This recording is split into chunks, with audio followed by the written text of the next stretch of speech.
Santander Select. Começa em você. Começa agora. Olá, bem-vindos e bem-vindas ao Café com o Investidor, o programa do Neofeed que entrevista os principais investidores do Brasil.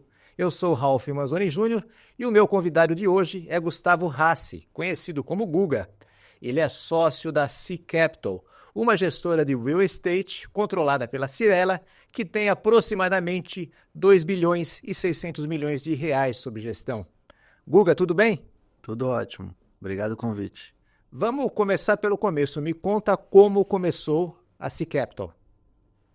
A Sea Capital, ela nasceu de uma vontade que a gente já tinha lá dentro da Cyrela de voltar a investir em mercados do segmento do real estate, mas diferentes do residencial tradicional que a Cyrela já investe há décadas. Eu acho que quem é mais antigo nesse mercado vai se lembrar que a Cyrela já teve a CCP, que é a Cyrela Commercial Properties, que foi spin-offada e virou uma outra empresa. Hoje chama-se Sim, se eu não me engano. Hoje é a Sim, que é uma outra empresa listada na Bolsa. E ela já teve investimentos diversos em galpão logístico, shopping center, laje corporativa, crédito imobiliário. E a ideia de montar uma gestora era para voltar a investir nesses mercados que a gente já tinha tido investimentos nas últimas décadas. Eu estou na Cyrela há bastante tempo, há 12 anos ou mais no Grupo Cyrela, e mais ou menos em 2018 a gente já tinha voltado a olhar alguns investimentos desses tipos, e aí eu fui fazer meu MBA fora, fiquei trabalhando 1 ano em outras gestoras fora do Brasil, em Londres, e aí quando eu voltei aqui para o Brasil, eu já voltei para estruturar o desenho do que seria a Sea Capital lá dentro da Cyrela.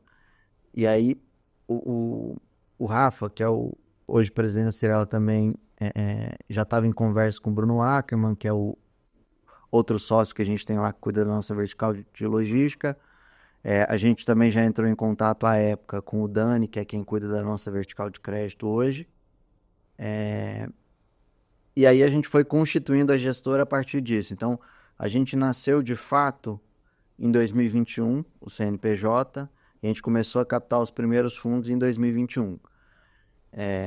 E ela continua com a mesma cabeça, né? A ideia é achar bons investimentos dentro do mercado imobiliário que a gente possa fazer, constituindo veículos para fazer esses investimentos. A Cyrela, em alguns desses casos, tem co-investido, tem colocado uma parte de dinheiro de balanço para investir nesses projetos. Até porque eu acho que mostra um alinhamento de interesse bacana, né? Que a Cyrela está confiando nesses investimentos, tanto que está colocando uma parte relevante de dinheiro do balanço nisso. E para crescer a gestora mesmo, né? Então, acho que hoje o nosso objetivo é entregar bons retornos para todos e conseguir crescer e escalar esse business, que eu acho que é um business muito escalável aqui no Brasil, de real estate. Ô Guga, mas a Cyrela não é controladora de 100%, ela adotou um modelo diferente. Você e os outros 2 sócios que você citou, o Bruno e o Dani, também têm participação na Sea Capital. A Cyrela realmente não tem 100% da gestora, e acho que desde o início, né, nossa cabeça na concepção da gestora é que a gente abarcasse novos sócios para cuidar de verticais de investimento, e esses sócios também tivessem uma participação da gestora. No business de gestão de recursos isso é super comum, e a gente acha que os interesses são muito melhor alinhados assim. Quando você tem gestora, que o capital é 100% detido por algum controlador, a gente acha que a gente teria dificuldade de trazer as melhores pessoas para entrar, para cuidar dessas verticais de investimento, e a gente estaria meio fora de mercado. Essa era a nossa cabeça lá no início, na concepção da gestora. Então essa foi a decisão tomada, que eu acho que foi super acertada, tá? E vocês também, além da Cyrela não ser dona de 100%, vocês buscam capital com terceiros. O capital não é só da Cyrela. É isso. Hoje eu diria que o capital é 10 a 15%, o capital investido é da Cyrela, até porque a gente faz investimentos desde crédito imobiliário, com retornos com perfil de dívida mais a high grade para middle grade, até desenvolvimentos que a gente tem que alcançar retornos de 25% ao ano, retornos mais altos, mais próximos de um fundo de private equity. E a Cyrela, ela é uma empresa que ela foi constituída para investir nos projetos que ela desenvolve, que tem que ter o retorno que o acionista espera que ela tenha, né? Então eu diria que a Cyrela, ela está mais alinhada para investir em teses nossas que têm retornos mais altos. Tudo bem tomar riscos maiores de desenvolvimento, etc. Ela está acostumada a fazer isso. Mas a Cyrela, o capital da Cyrela, o que o acionista espera que a Cyrela invista, não é numa dívida CDI mais 1, 2. Ela precisa investir o capital dela para alcançar retornos mais altos. Então, em geral, as nossas teses que buscam retornos mais altos, a Cyrela co-investe com um percentual. Tá certo, então, Guga, a gente vai falar daqui a pouquinho dessas teses, mas antes a gente vai dar uma rápida parada para que você possa ouvir uma mensagem do nosso patrocinador. Olá, sou o Franco Fasoli, sócio-diretor do segmento Empresas do Santander. Estamos inaugurando um momento especial. Acabamos de relançar a nossa marca, como Santander Empresas. Essa é uma revitalização da marca que acompanha nosso negócio. Desde o começo de 2024, lançamos um modelo de atendimento humanizado, único no mercado, não focado apenas nas nossas lojas, mas vai até os nossos clientes. Com isso, reforçamos nosso compromisso de proximidade, nos colocando sempre disponíveis e integrados ao seu negócio. Inovamos também no portfólio e lançamos uma oferta focada no relacionamento, na qual quanto mais você usa, mais benefícios você pode ganhar. Desde isenção de tarifas a transações grátis, na conta e também na maquininha.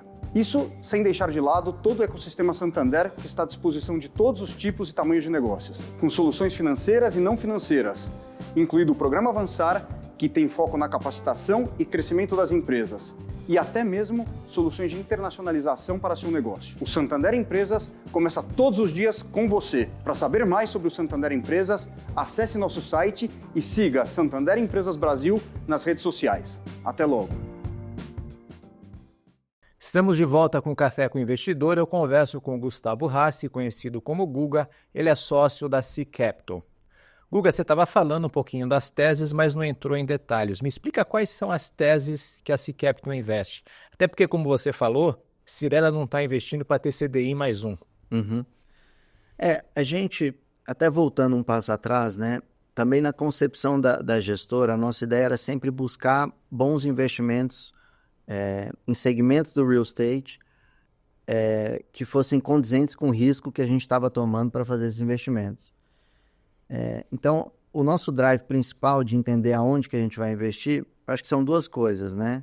Entender que tem bastante oportunidade nesse mercado e entender que a gente tem pessoas que são capazes de fazer essa avaliação decentemente. Então, se a gente achasse que tinha muita oportunidade no mercado de logística, mas a gente não conseguisse trazer o Bruninho para ser sócio nosso, muito provavelmente a gente não estaria investindo nisso. O que eu quero dizer com isso, né? A gente sempre busca a oportunidade que a gente tem capacidade de avaliar como oportunidade. Então, hoje a gente tem algumas teses bem desenhadas de investimento, que a gente está crescendo nos investimentos nessas teses. Então, uma vertical de crédito imobiliário, uma vertical de galpão logístico, desenvolvimento principalmente, e uma vertical de desenvolvimento residencial, que acho que foi o último fundo que a gente fechou, né? Mas a gente sempre olha, por exemplo, oportunidades que tenha na aquisição de escritórios prontos alugados. Eu acho que é um mercado que, na conjuntura atual, né, no momento de taxa de juros subindo, a gente acha que pode ter alguma oportunidade na precificação desses ativos para a gente entrar com alguma tese nova de investimento. Já temos um veículo que a gente captou meio que um private placement para isso, que a gente conseguiu comprar um escritório, mas voltando, o nosso principal drive é achar oportunidades nesse mercado para fazer os investimentos. E fala então um pouquinho da questão logística, que é que você já tem 2 fundos, pelo menos no primeiro fundo, se não me engano, são 4 ou 5 galpões, e nesse segundo fundo vocês têm planos de construir mais 4 ou 5 galpões. Tem espaço ainda? Legal. Assim, logística, se você olhar hoje o mercado macro, é um segmento que está crescendo demais. A absorção líquida, que é uma métrica que a gente acompanha lá, né, que é quantas empresas alugam galpão, menos as empresas que estão devolvendo galpão, é um mercado que ainda está se comportando muito bem. Ou seja, a vacância está caindo muito. A vacância esperada para o final desse ano é em torno de 7, 8% em São Paulo, que é algo que a gente não via, Ralf, acho que desde 2010, assim, um negócio que pro Brasil é muito baixo. Se você pega mercados mais desenvolvidos, a vacância tende a ser até menor, né? Estados Unidos, Europa, etc. Mas pro Brasil é muito baixo. Qual que é a consequência disso, né? Você gera uma pressão positiva nos preços de aluguel. Então, o detentor do ativo imobiliário, galpão logístico, ele tende a se beneficiar disso. Eu acho que tem 2 fatores que contribuíram, tá, para isso. Uma que o PIB está crescendo bastante. Então, PIB crescendo muito, essas empresas de varejo, empresas de logística, empresas de farmacêutica, empresas diversas, precisam de mais área de distribuição.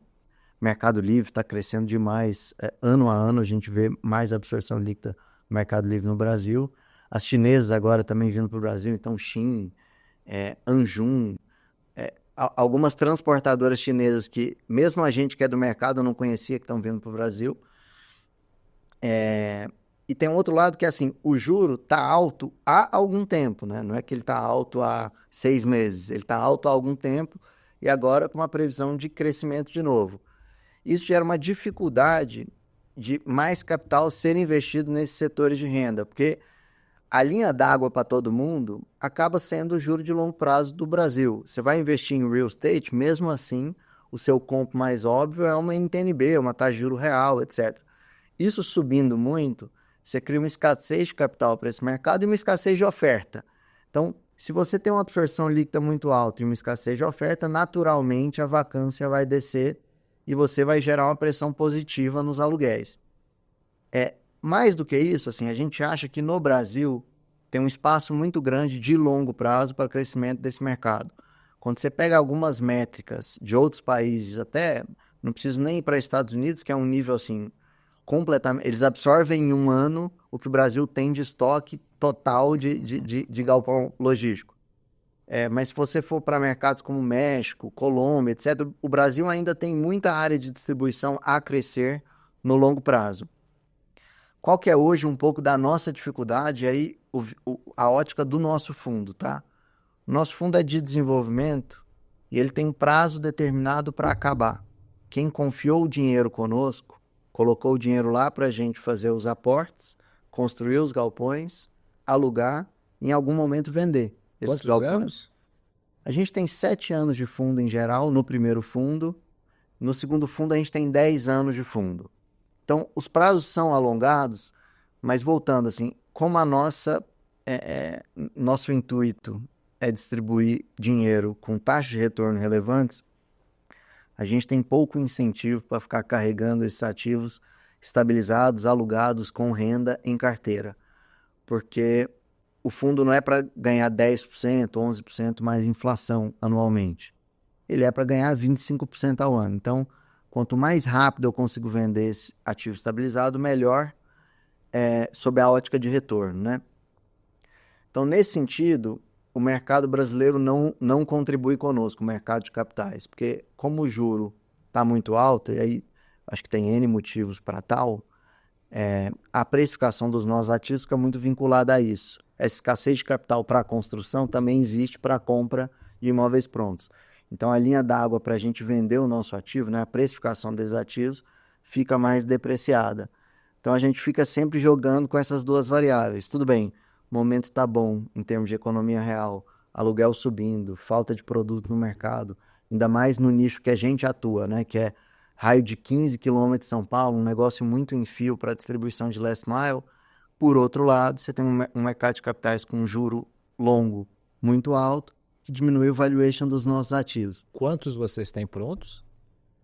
A gente hoje tem 4 galpões prontos e a gente tem mais 6 em desenvolvimento. Fases diferentes de desenvolvimento, tá? Então tem projeto que a gente já está aprovado, que a gente deve começar a obra nos próximos meses, e a gente tem projetos que a gente ainda está em fase de aprovação de projeto, etc. E sempre aqui na Grande São Paulo? O primeiro fundo, a gente foi bem enfático que a nossa tese era atuar nesse raio em fio dentro de São Paulo. O nosso segundo fundo, a gente tem um pouco mais de flexibilidade e a gente também está buscando oportunidades em outras capitais do Brasil. Então, Belo Horizonte é uma capital que tem um poder aquisitivo alto, tem muito consumo. Se a gente conseguir achar alguma coisa muito bem localizada lá, acho que vale a pena fazer algum investimento. Rio de Janeiro, mesma coisa. A gente não iria para um raio muito distante do município do Rio de Janeiro, mas para achar alguma coisa 15 quilômetros da Zona Sul, alguma coisa assim, eu acho que pode fazer sentido.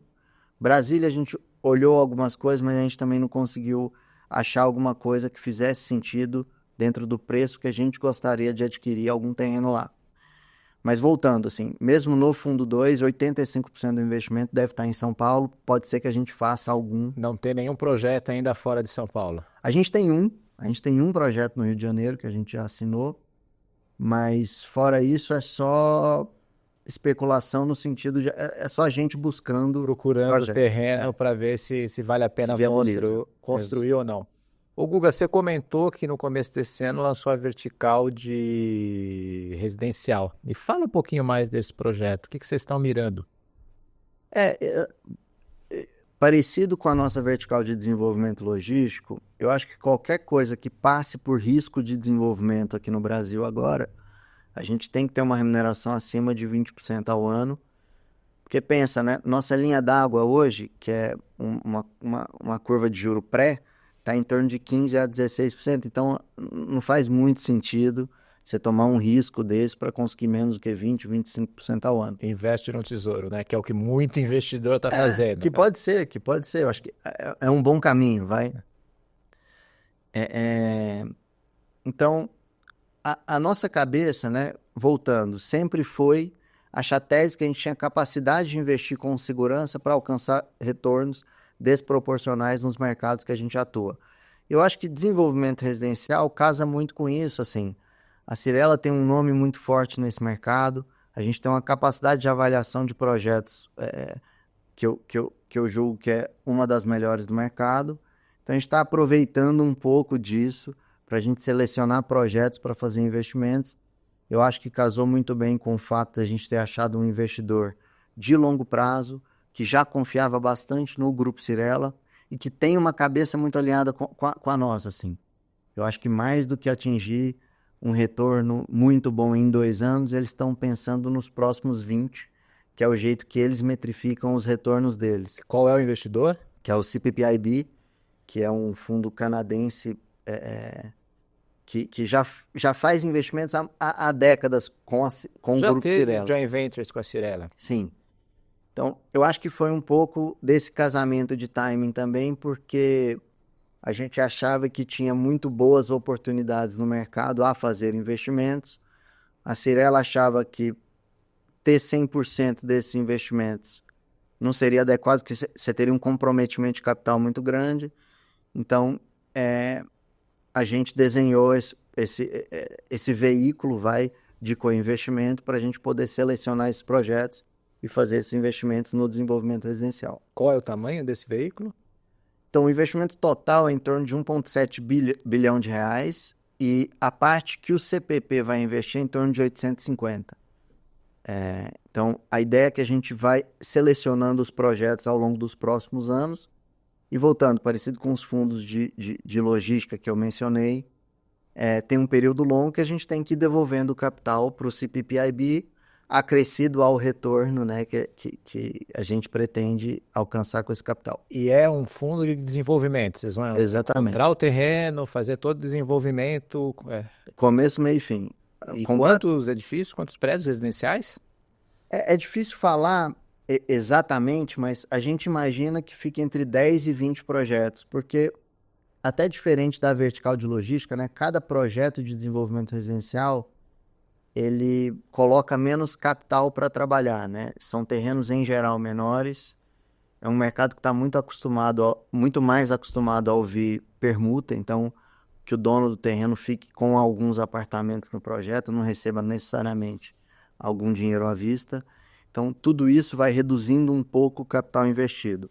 Então, para alocar um volume grande de capital, você precisa achar muito mais projeto do que no perfil de projeto que a gente busca em logística, por exemplo. Para colocar para trabalhar, né? Para investir 850 milhões no nosso fundo de logística, a gente provavelmente vai desenvolver 6 projetos. diferente desses 10 a 20 que eu mencionei no Fundo de Desenvolvimento Residencial. E vocês fazem dívida, tanto na logística quanto nesse residencial? Sim, agora é um momento duro de falar sobre o tema, porque historicamente a gente sempre usou de uma dívida que a gente chama lá de SFH, né, que é do Sistema Financeiro de Habitação, que é um dinheiro do Mapa 4 dos bancos. Mapa 4 nada mais é do que o dinheiro lá dos recursos de poupança, dos cadernetos de poupança, que os bancos alocam uma parte que eles precisam alocar em crédito imobiliário. Esse dinheiro, em geral, era um dinheiro mais barato do que taxa mercado, porque pensa que o passivo dos bancos é esse 6,5 mais TR, que a poupança rende líquido para os investidores. Então, qualquer coisa acima disso, o banco está recebendo lá um spread bancário, e como eles são obrigados a colocar uma parte relevante disso em real estate, acaba que as taxas eram muito mais baixas. O que está acontecendo nos últimos meses e que deve acontecer para frente é que, com o juro subindo muito, esse dinheiro está acabando um pouco. Então, a gente está redesenhando lá o jeito que a gente vai tomar essas dívidas para esses projetos.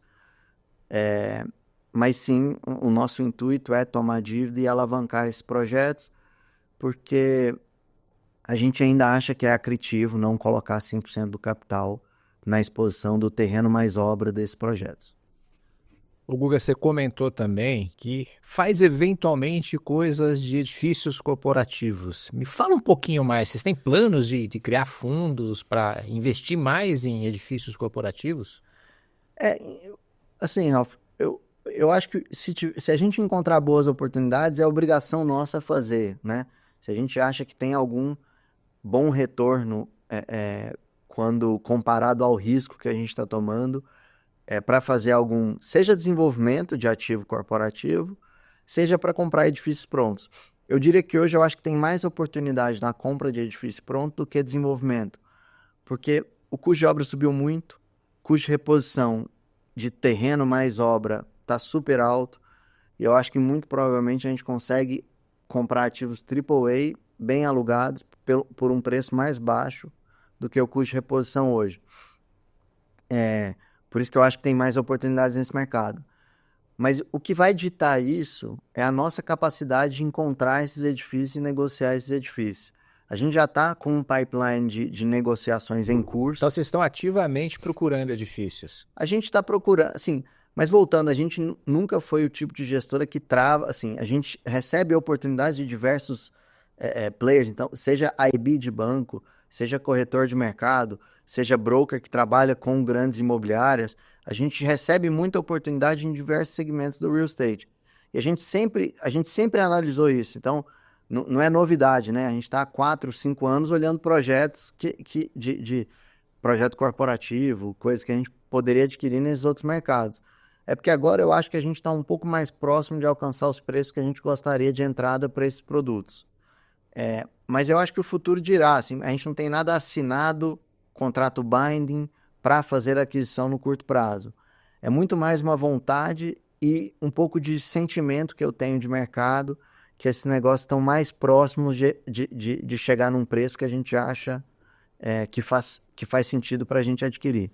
Você estava falando que você tem um pipeline aí que está avaliando, eu te interrompi. Que tamanho que é esse pipeline que você está vendo aí de prédios corporativos? É porque, assim, pipeline é um negócio muito diferente de projeto que a gente vai, de fato, conseguir fechar. Mas eu diria, assim, que provavelmente tem mais de R$ 1 bilhão de reais de projetos imobiliários corporativos que a gente deve analisar aí nesses próximos 2 meses. Mas voltando, isso vem com preços diversos, você pode estar mais próximo ou mais distante de chegar em algum acordo com os proprietários, né? Isso é super comum, tá, Ralf? Em momentos que a gente vê um mercado de capitais mais estressado, ou seja, que a precificação dos ativos cai muito, o que acaba acontecendo é que o número de transações diminui, porque é só você pegar os fundos listados, a precificação que os ativos estão nos fundos listados. Então, tem um monte de fundo imobiliário de diversos tamanhos de laje corporativa. muito provavelmente a maioria desses fundos está com desconto de 30% a 40% do valor patrimonial dessas cotas. Mas, se você fosse pedir para um dono ou para um gestor desse fundo vender um ativo desse com 30% a 40% de desconto, pode muito bem ser que ele não toparia vender. Porque o proprietário do ativo imobiliário, eu acho que você tem uma inércia grande de preço. Se o cara já recebeu uma proposta 30% acima 2, 3 anos atrás, muito dificilmente ele vai topar vender esse negócio tão abaixo, a não ser que ele precise. Então, um pouco nessa ótica que a gente está olhando. E aí, precisar pode vir de situações diferentes. Pode ser que o cara tomou uma dívida CDI+, contando que esse CDI ia cair, que era um consenso no mercado até há pouco tempo atrás, né? Pode ser que ele é um player de fora do Brasil que cansou, que quer vender esses ativos, quer se desfazer por algum motivo. Pode ser que é uma empresa que nada tem a ver com o mercado de real estate, que tem alguns patrimônios em balanço e está precisando desalavancar de algum jeito. Então, fazer sale leaseback, fazer coisas nesse sentido, passa a fazer mais sentido, mesmo nesse momento. Então, é um pouco disso que a gente acaba olhando. Porque o cara que está desalavancado, com o ativo lá pronto e alugado, se ele colocou lá no business plan dele que ele ainda tem 5, 6 anos para vender, pode muito bem ser que ele espere mais tempo e decida vender mais para frente esse ativo. Isso é uma discussão também que a gente tem muito internamente lá. Por exemplo, nossos ativos logísticos. Agora é momento de vender nossos ativos logísticos? Então, a gente sempre fica nessa discussão. Porque, por um lado, você tem um mercado que está indo bem, economia real, aluguel, etc., tudo que eu mencionei. Por outro lado, você tem um mercado de capitais que está muito amassado. Dificuldade de captação, a precificação dos ativos está mais amassada por conta disso. Agora, um pouco do que a gente coloca em perspectiva, coloca nessa conta também, é assim, quando isso vai melhorar? Porque, pensa assim, que você tem um custo de oportunidade relevante hoje de não devolver o capital para os seus investidores. Porque eles poderiam também, como você bem... Colocar em Selic hoje dá dinheiro, né? Dá bastante dinheiro. Então, eles poderiam estar fazendo outras coisas com esse capital. Então, um pouco da nossa conta, que eu acho que muita gente também está fazendo essa conta, é disso, assim, beleza, a gente sabe que o juro está muito alto hoje. A gente sabe que na curva o juro longo está muito alto hoje. Quando isso vai melhorar? Então, quando vai melhorar, Guga? Assim, acho que esse é um exercício de adivinhação que é muito difícil, né, fazer. Mas a gente acha, assim, o nosso consenso lá é que muito provavelmente não vai melhorar muito até o final do ano que vem. Essa é a nossa cabeça. Ao final de 2026, então. Porque, assim, sem muito viés político na discussão, poucos governos gastam menos em ano eleitoral. Acho que uma parte grande do juros está alto é o fato de ter um déficit relevante fiscal. Então, o monetário está tentando segurar a inflação com a ferramenta que ele tem. Então, o juro tende a ficar mais alto. Então, assim, a gente acha que tem pouca chance disso melhorar muito até o final do ano que vem, um pouco nessa perspectiva. Então, não é hora de vender, é hora de comprar se encontrar boas oportunidades. Mas o que a gente tem que colocar na conta hoje é o que eu mencionei, assim, tudo bem, é melhor vender agora por um preço mais barato, comprar outras coisas com a nova realidade de mercado e esperar, porque se a gente achar melhor esperar, eu tenho que botar na conta 2 anos e meio ou mais para uma possibilidade. Isso, enfim, é a nossa cabeça lá, né? Para a possibilidade de alguma melhora do mercado de capitais para a gente vender esses ativos. Então, pode muito bem ser que a gente tome a decisão de vender agora, sabendo que a gente não está vendendo pelo melhor preço historicamente que a gente conseguiria alcançar, mas muito nessa ótica, Ralph, que eu prefiro devolver o dinheiro agora para a turma, porque senão eu vou ter que ficar mais 3 anos com esses ativos, e isso também pode ter um impacto relevante na TIR dos meus investidores. Porque, pensa, é aquilo que eu te falei, né? Os nossos ativos prontos e alugados, o cara que colocou dinheiro comigo, não era para ficar não é aquele fundo imobiliário tradicional de renda, né? Ele não colocou o dinheiro comigo para ficar recebendo lá um dividend yield de 10% ao ano mais inflação. Ele colocou o dinheiro comigo numa ótica de private equity, né? Que eu vou devolver o capital para ele com um retorno próximo aí de 20% a 25%. Então, essa demora na venda desses projetos pode diminuir bastante o nosso retorno. Então, voltando, é uma discussão difícil, né? Acho que ninguém tem certeza de qual o melhor caminho a seguir, mas eu estou tendencioso a querer vender os ativos mesmo no cenário atual, porque eu acho que o cenário não vai melhorar muito nos próximos ano e meio aí.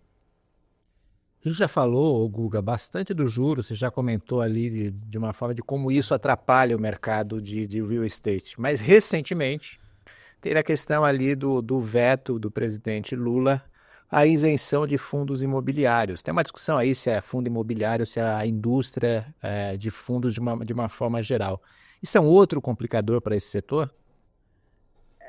Assim, todas essas notícias eu acho que acabam botando mais uma dose de risco e uma dose de volatilidade no mercado. Porque o investidor que está colocando dinheiro nisso, as precificações que são feitas em relação a essas cotas que os investidores investem, tomam como base o arcabouço que a gente tem jurídico hoje e tributário para investir. Então, que vai ser isento de imposto de renda, que vai ser isento de imposto de consumo. Então, quando alguma dessas variáveis muda, é claro que o mercado reage, as cotas caem mais. Eu acho que uma parte dessa queda de cotas pode ser... Assim, uma parte grande foi a subida de juros, tá? Acho que não tem como falar que não foi. O juro subiu quase... O juro pré subiu quase 500 bips em poucos meses. Então, isso tem uma consequência direta aí na precificação dos fundos imobiliários. Mas eu acho que uma parte foi essa questão de consumo e também a questão do imposto de renda, que a gente ainda não sabe como é que isso vai ser tratado, que eu não sei se você lembra, junto com o anúncio lá das medidas fiscais que seriam tomadas, foi anunciado que ia ter uma isenção de imposto de renda para quem ganha até 5 salários, ia ter um acréscimo de imposto de renda, uma alíquota mínima para quem ganha mais de 50 mil por mês, 600 mil ano, né? 600 mil ano, isso mesmo. E para grandes investidores de FII, isso pode afetar também, porque se você tem uma renda grande que vem dos produtos isentos, isso pode passar a ser tributado numa alíquota mínima marginal de 10%. Então, a gente também não sabe direito se essas movimentações de mercado, que é uma saída de dinheiro desses veículos de investimento, pode ter sido uma parte dessa consequência, né? Então, eu acho que assim, respondendo mais diretamente a sua pergunta, eu acho que claro que afeta, né? Não tem como não afetar, mas acho que a gente tem que ver os próximos passos aí, tem que entender um pouco mais para frente como isso vai ser tratado, porque tanto essa reforma na realidade o tratamento da reforma que já passou para o consumo dos fundos imobiliários, que já teve anúncios mais recentes também que isso não vai ser bem assim. Quanto à reforma do imposto de renda, a gente tem que entender como é que vai ficar. A expectativa do mercado, Guga, é que isso seja vetado, mas cria ruído, né? A expectativa é que esse veto caia, né? Que o veto presidencial caia. Que se vete o veto. É isso. Sim, acho que é isso. Esse mês e meio que ninguém sabia de nada, você gera um ruído, e eu acho que esses ruídos são recorrentes, né? Porque o governo está tentando achar um jeito de equilibrar as contas, e acho que uma parte disso é com essa discussão de isentos. Então, eu acho que a gente sempre vê uma volta nesses assuntos desses isentos de tanto em tanto tempo.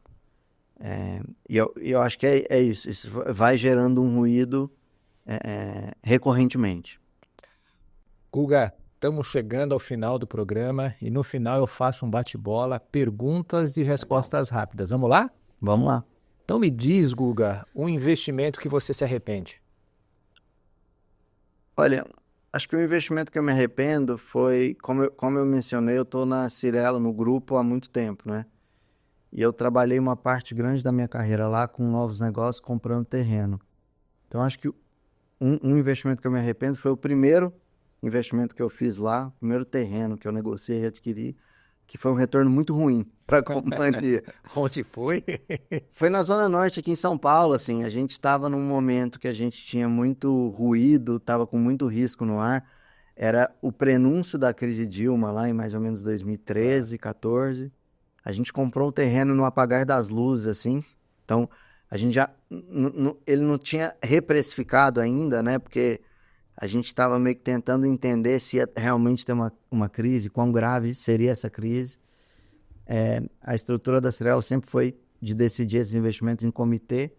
Então, foi uma decisão colegiada, mas que eu acho que, como acontece em várias outras empresas, em vários outros gestores, etc., é que quem está trazendo o deal acaba sendo meio que o catalisador desse negócio, o defensor desse negócio, porque quem está trazendo o negócio acaba sendo mais parcial para fazer, senão ele não estaria propondo isso ao comitê, né? Então, foi um negócio que eu defendi bastante, mas que acabou sendo muito ruim para a companhia. Acho que esse é o... Muito ruim, assim, não teve prejuízo, mas foi um retorno muito aquém do que a gente esperava. Acho que foi 8%, 9% ao ano de retorno, versus uma Selic que subiu muito. Então, foi um negócio que eu me arrependo que não foi um investimento tão bom. E o contrário, o investimento que você se orgulha? Eu também vou falar de um outro terreno que a gente investiu recentemente, em 2020. Era um terreno que eu negociava há mais ou menos 7 anos, que foi um projeto de altíssimo padrão aqui na cidade de São Paulo. Um negócio que eu acreditava muito que aconteceu o inverso. Assim, eu fui um grande defensor do projeto lá dentro de casa. Eu acho que fiz uma análise muito mais profunda do que algumas das pessoas que eram próximas à minha época. E que foi um negócio, assim, um retorno retumbante aí de 4 vezes capital investido. E o projeto ficou maravilhoso. E eu acho que os astros se alinharam também, que foi uma região que ganhou muito preço na época, que era Moema. Ah, tá. Isso que eu ia perguntar. Onde é esse projeto?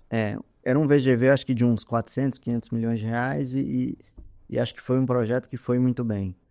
E eu acho que o mais legal, assim, não pelo retorno só em si, mas acho que é sempre difícil falar qual que você mais se orgulha ou coisa do tipo, mas esse é com certeza, o meu orgulho.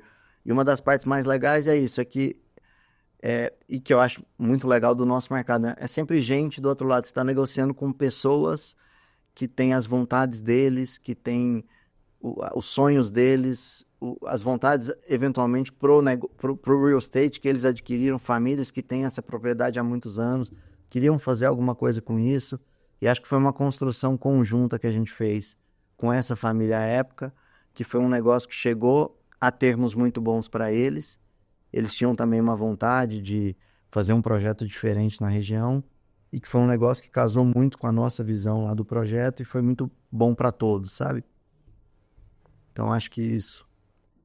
E um livro de cabeceira? Olha, eu não tenho muito livro de cabeceira que eu leio recorrentemente, que eu acesso recorrentemente, mas eu sempre li muito. E tem 2 livros que um deles eu reli e um outro que eu li recentemente. O que eu reli é Crônica de uma Morte Anunciada, do Gabriel Garcia Marques, que é um livro literário mesmo, que eu acho muito legal, porque a história toda um pouco... trata da inevitabilidade de alguns acontecimentos. O livro trata... uma sinopse, o livro trata de todo mundo sabia que ia acontecer um homicídio e ninguém consegue fazer nada a respeito. Todo mundo sabia previamente, por isso Crônica de uma Morte Anunciada. Então, acho que a inevitabilidade de algumas coisas, você vai se colocando algumas restrições e que no relacionamento entre pessoas, ego de cá, ego de lá, você vê que algumas conclusões ruins, algumas vezes, são inevitáveis. É difícil você romper esse ciclo. Então, é um livro que eu gosto muito. Eu já tinha lido no passado e reli. É um livro rápido de ler. E um livro recente, eu sou um pai recente. A minha filha, minha primeira filha está com 10 meses de idade. E eu li um livro agora que chama-se A Geração Ansiosa, que é um livro que eu gostei muito, que trata um pouco do efeito das redes sociais nessas gerações mais novas que viveram com isso desde muito novas, né? É o efeito principalmente em jovens e adolescentes, que é um pouco do que a gente está conseguindo metrificar agora, né? Das consequências de nascer com o celular na mão, ter rede social desde muito novo. Então, acho que eu recomendo aí para quem tem filho ou quer ter filho, porque eu acho que é uma leitura bacana. Guga, e um hobby? Olha, antes de ser pai, eu gostava de fazer esporte. Agora eu não tô com muito tempo. Mas eu sempre gostei muito de escalar. É um hobby legal. Eu já escalei em montanha mesmo com a minha esposa algumas vezes. Mas escalada indoor, em academia de escalada aqui em São Paulo. Mas escaladas com grau de dificuldade difícil? Eu não era muito bom, mas eu gostava de fazer. Assim, eu nunca cheguei a um nível muito alto. Mas tem dois tipos, né? Tem uma que você escala via com corda mesmo, então você vai até mais alto. E uma que chama boulder, que você escala até alturas menores, que eu gosto bastante também. E aí sem corda, né? Você coloca no chão alguma almofada, alguma coisa do tipo, e escala. Eu fiz meu MBA no INSEAD, e uma parte grande foi na França, numa cidadezinha que chama Fontainebleau, muito próxima a Paris. E lá foi o berço do boulder, que é esse jeito de escalada na pedra até alturas baixas, vai. Então, lá também eu fiz bastante disso. E aí eu peguei gosto, continuei escalando lá em Londres e aqui em São Paulo também continuei escalando. E Guga, todo mundo tem uma frase ou um mantra que leva para a vida. Qual é a sua frase? Olha, também muito difícil, eu acho. Eu tenho algumas frases que eu acho que não são mantras, que também acho que não cabem muito bem num papo curto desse, porque eu acho que são textos um pouco mais longos. Mas eu acho que uma frase que eu sempre gostei muito, assim, eu sempre acalmo a turma lá dentro da C Capital. Eu acho que as coisas, elas têm que ser olhadas numa ótica de mais longo prazo, né? Então, assim, nenhum fracasso ele não tem volta e nenhum sucesso também é perpétuo. Então, acho que nessa ótica de calma, eu falo para a turma, assim, que o que não tem solução resolvido está. Que é para as pessoas tentarem se preocupar menos com o que a gente não consegue afetar. Eu acho que para navegar nesse mercado do Brasil, você tem que ter muita calma, né? Tem que ter muita tranquilidade, porque senão corre risco de você tomar decisões apressadas em um mercado que te demanda o contrário. Então eu acho que um pouco disso. Eu sempre tento ser mais parte da solução do que o problema lá para a turma. Guga, foi um prazer recebê-lo aqui no Café com o Investidor. Você também. Muito obrigado. Este foi o Café com o Investidor. Eu conversei com o Gustavo Hassi, ele é conhecido como Guga. Ele é sócio da C Capital, uma gestora que é controlada pela Cirela. Você pode assistir esse programa nas páginas do Neofeed, que é o neofeed.com.br, ou na nossa página no YouTube. Você também pode ouvir esse programa no seu tocador preferido de podcasts. Obrigado e até o próximo episódio.